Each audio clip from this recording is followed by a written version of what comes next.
shops don't face the street. They face the internal concourse, the walkway.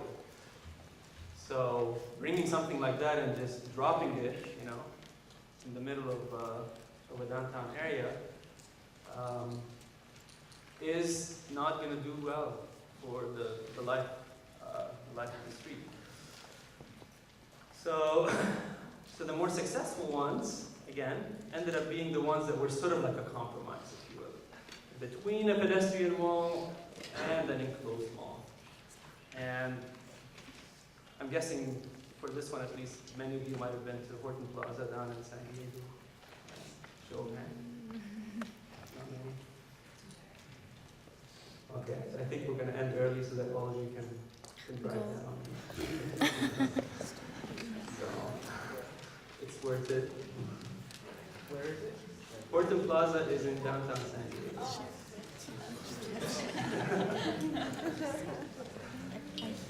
Okay, then we'll hastily arrange for another field trip and go there. Bring a stack of cash. Yes, everybody has to take Amtrak.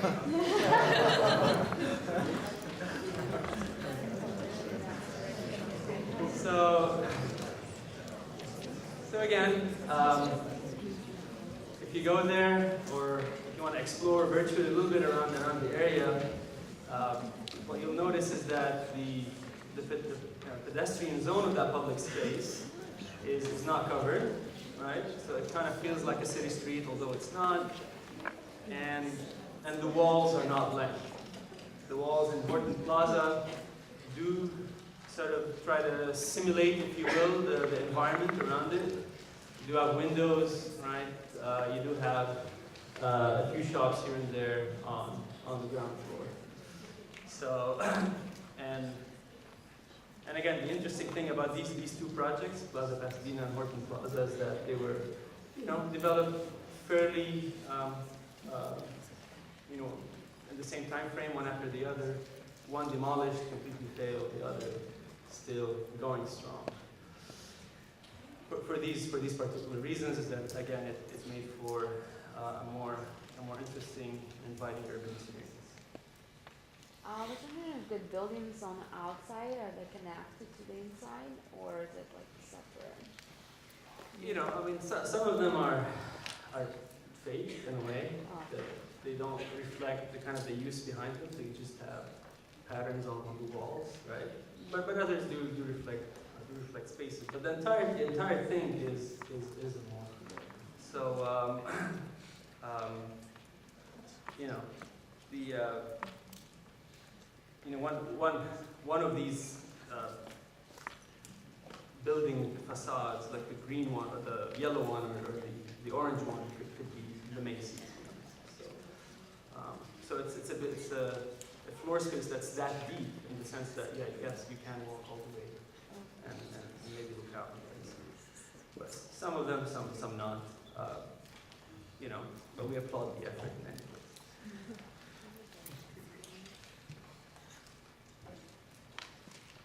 Okay.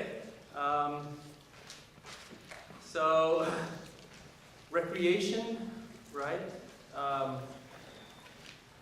Is perhaps maybe one use for the pedestrian mall, perhaps commerce is another, or walking, just the simple pleasure of walking. And then commerce definitely more so for downtown malls. But at some point, developers sort of found an interesting formula in this idea of programming the uses of public space. So, one of the initial slides that we started with was the one of California Plaza, and it sort of mentioned how you sort of have this stage-like area where, you know, the management company invites performers every now and then, and so on. So again, it's this idea that if there's something happening, right, in public space, it might be a little bit more successful. And that's sort of the idea of the festival marketing. And the most, perhaps, famous example is this project in Boston by the name of Faneuil Hall. So again, taking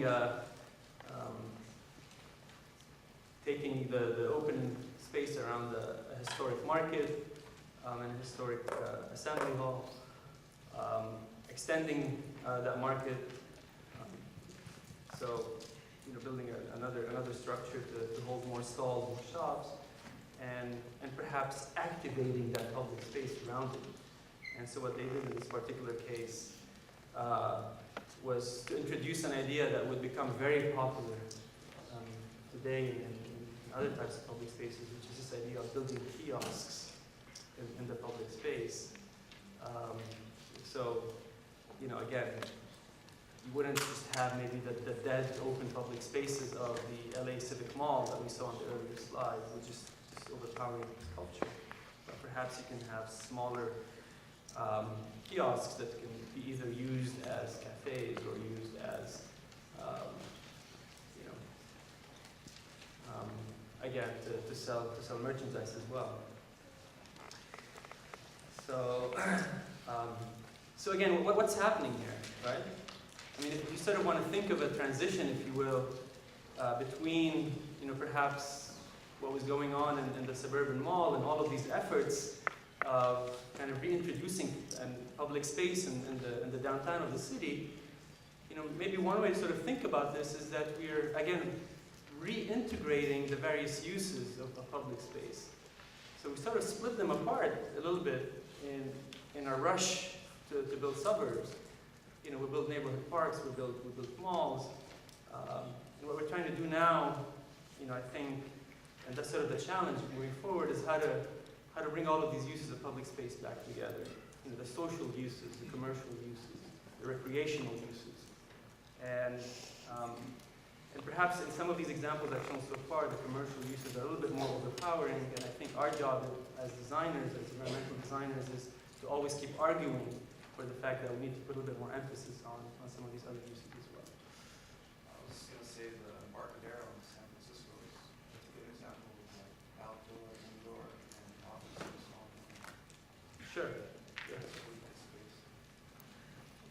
And what of these different types of uses, which one do you think is served better? I think it's sort of all three spaces. Find out, office use, professionals, and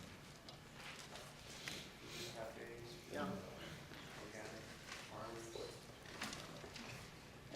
And I like that you mentioned office use, because at the end of the day, a successful and active public space is one that perhaps caters to different demographics at different times of the day.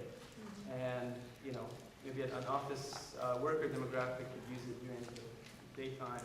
Perhaps if it is located in a downtown environment that does have a residential base, then perhaps that space can be used after hours by residents in the neighborhood. So it keeps, there's something in it for everybody at different times of the day, perhaps in a way that maybe some of these suburban public spaces don't. And obviously, at the end of the day, we don't want to forget the street. So, as much as we design for off-street public spaces, the street itself, you should be thinking of it as a public space as well. Now, obviously, the space of the sidewalk is much more limited in size and what we can do with it than kind of a plaza or a downtown park. But again, we can, I think creatively, and again, we all had or attempted to have lunch around the Grand Central Market. The lines were pretty insane.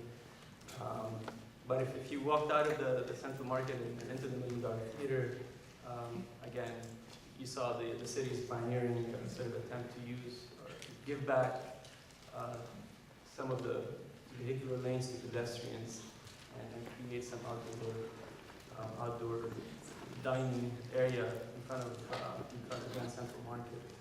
So again, streets too are public spaces, and It's a push and pull between, prioritizing for motorists and prioritizing for pedestrians. But we, I think, need to keep pushing to find a halfway compromise between these two. So all of this, all of these attempts, right, have led to a number of debates as to where we need to go from here.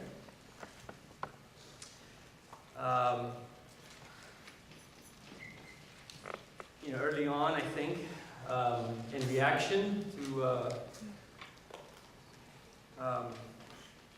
the suburban exodus, you would find commentators speaking of something like the quote-unquote end of public culture. Perhaps as a reaction to some of the more commercially inclined efforts of recent years. You would have commentators speaking of, maybe the speaking of the idea that we're maybe prioritizing consumption a little bit more than some of these other uses of public spaces. Maybe perhaps we need to have a check on the the corporate interests that are driving, maybe have driven the agenda in the maybe 80s and 90s. And at the end of the day, we need to think of public spaces as opportunities to restore the community spirit that maybe, again, has eroded a little bit in the first 4 years.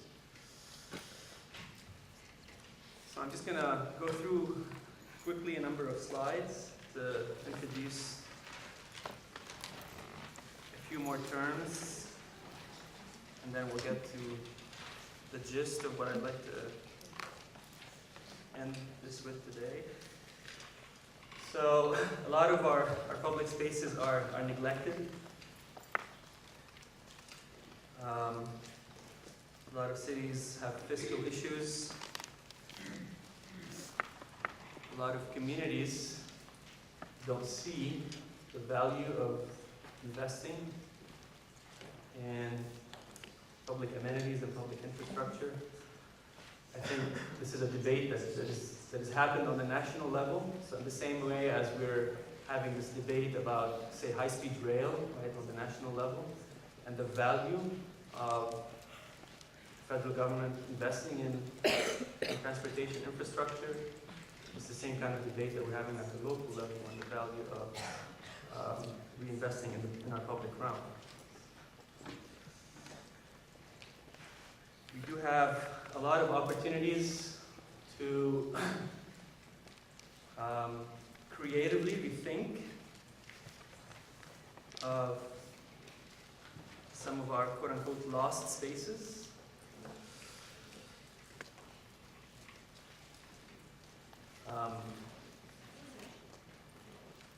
This is a space under a freeway that, again, I guess artists in the community have sort of appropriated this column for mural sorts.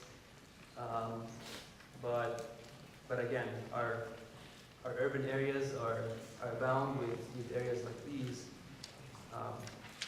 Lost spaces, or if you want to use fancier terms, interstitial spaces, or spaces between one thing or the other, between one district or the other, or one use or the other, that maybe are a little bit less defined and can be thought of as opportunities for interesting public space.